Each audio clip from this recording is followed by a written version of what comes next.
शायरी की दुनिया में एक ऐसा परिंदा बनेगी जो खुद ब खुद अपने इल्म से, अपने हुनर से आसमान की ऊंचाइयां नापने का काम करेगी। क्या शामिल। पहले तो मैं आप लोगों का शुक्रिया अदा करती हूँ यहाँ पे बुलाने के लिए। बेटा केवल हमारा कभी हमें नहीं बुलाया। मैं आपका भी शुक्रिया अदा करती हूँ। हाँ, सही है। और एक शेर पेश करती हूँ तरन्नुम के साथ।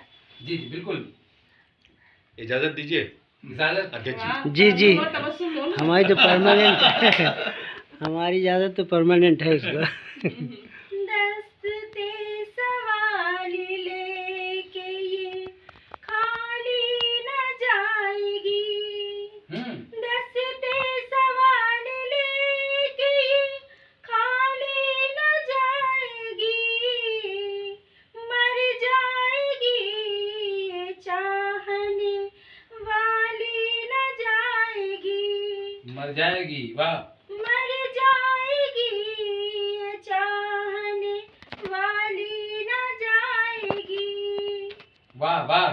जा लौट जा महल में नहीं तेरे बस की बात।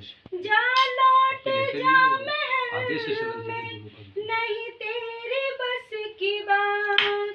सहरा की खाक तुझसे खंगाली न वाह वाह वाह। क्या कहना है।